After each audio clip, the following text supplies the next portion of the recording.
They think they already know how your story ends because they only remember the version of you who lost. They saw the mistake, the humiliation, the silence after everything fell apart. And when you stopped defending yourself, they decided you were finished. Let them believe it. The person rebuilding does not need to publish every step of the reconstruction. He studies what broke, strengthens what was weak, and works until the version they remember no longer exists. The real test of power is not what you do when everyone supports you.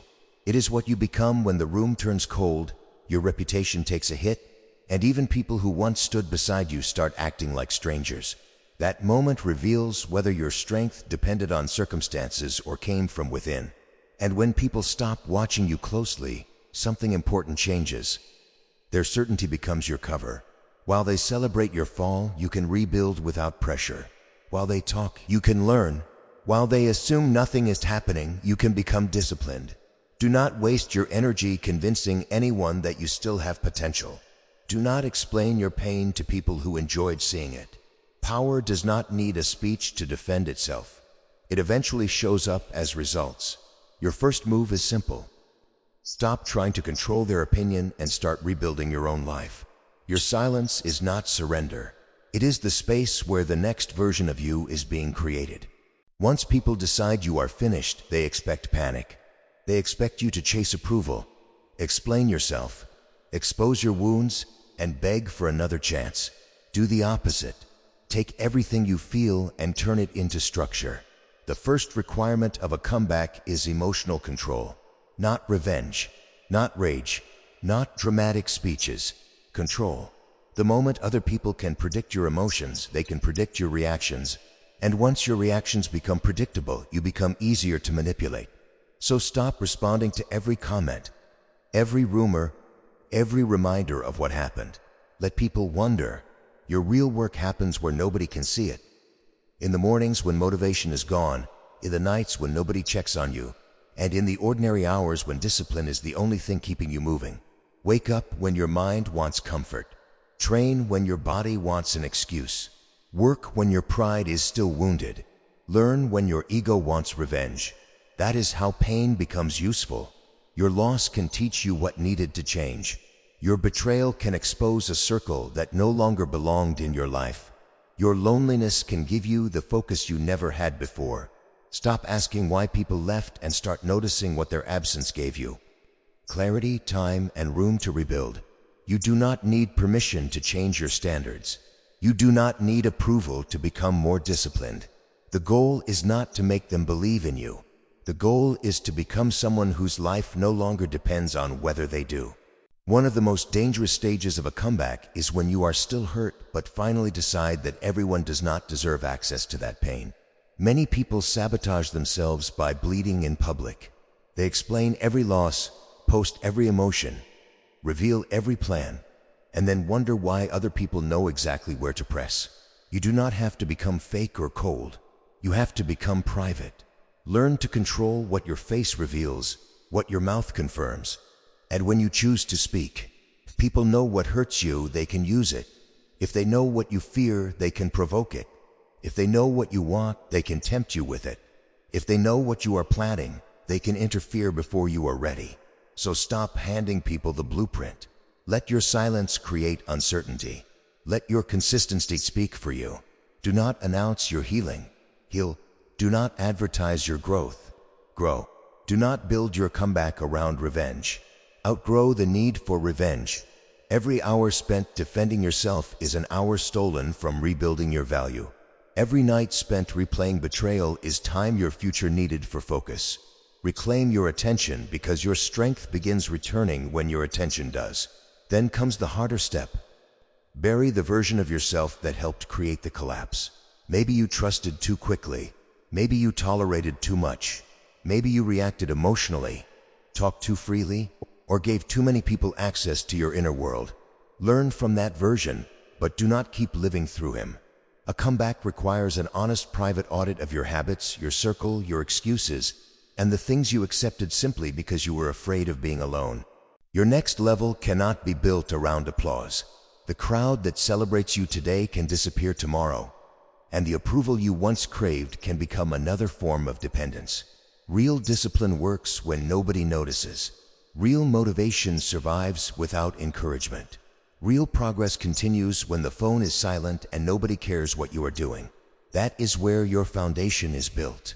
Read the page, finish the workout, save the money, sharpen the skill, control the impulse, refuse the distraction. Those actions look small in isolation, but together they become the evidence of transformation. The world notices the result, not the thousands of quiet repetitions that produced it. At the same time, you have to reclaim the throne inside your own mind. The hardest enemy may no longer be the people who doubted you. It may be the voice inside you that still believes them. That voice says maybe the best part of your life is over. Maybe the loss proved you were not enough. Maybe your old failure is who you are. Do not let that voice run your future. Your past can teach you, but it does not get to govern you. Your pain can be real without becoming your identity. Your fear can exist without becoming your decision maker. Start directing your thoughts toward what can be repaired, mastered, built, and improved. When you control your attention, you stop living inside old conversations. When you control your routine, you stop being controlled by old emotions. That is the internal shift that makes the external comeback possible. When people underestimate you, resist the urge to correct them. You do not need to look powerful before you are powerful. You do not need to prove you are healed before the healing is complete. Their low expectations can give you something valuable, time. While they are comfortable with the old story, you can strengthen the parts of your life that actually matter: your body, your mind, your skills, your habits, your finances, your judgment, and your ability to stay calm under pressure. But do not rush the reveal. Many people destroy their own comeback by exposing it too early. They show the world the seed and expect recognition before the roots are strong. Stay quiet until discipline becomes part of your identity. Stay patient until your confidence no longer depends on reactions. Then, when you finally step back into the open, you will not need to announce that you have changed. Your decisions will show it. Your calm will show it. Your consistency will show it. And when people eventually notice, choose power over pity. Do not build your life around getting sympathy for what happened. Pain can become an excuse if you let it. Discipline is what decides whether suffering becomes bitterness or transformation. The goal is not to return angry. The goal is to return with evidence. A stronger body, a calmer mind, better skills, cleaner boundaries, and a life that proves you learned the lesson. You are not required to reopen doors just because people come back after your success. Forgiveness does not mean access. Peace does not mean permission. Protect what you rebuilt. Eventually, the question changes from, can you rise? To, can you stay disciplined after people notice? That is where ego becomes the next test. Some of the same people who disappeared during your lowest season may return once your strength becomes visible. Some will act surprised. Some will speak as if they always believed in you. Do not become addicted to the approval you once learned to live without. Remember what the quiet season taught you. Remember who stayed, who disappeared, and who only returned when the benefits became obvious. Your victory is not making them regret doubting you. Your victory is reaching a point where their opinion no longer controls your emotions. That is the real definition of being untouchable. It is not arrogance. It is self-command. It is the ability to keep building after the applause returns, because the comeback is no longer a temporary burst of motivation. It has become a way of living.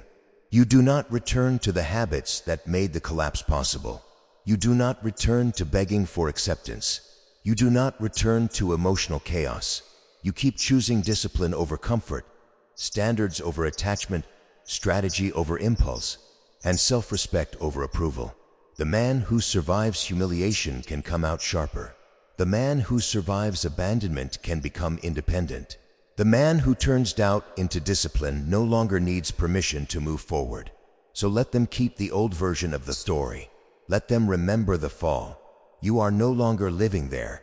Your silence has become focus. Your discipline has become evidence. Your results are becoming the answer. The goal was never simply to prove them wrong. The goal was to become so transformed that their judgment no longer matters. The final decision is whether this new version of you becomes permanent.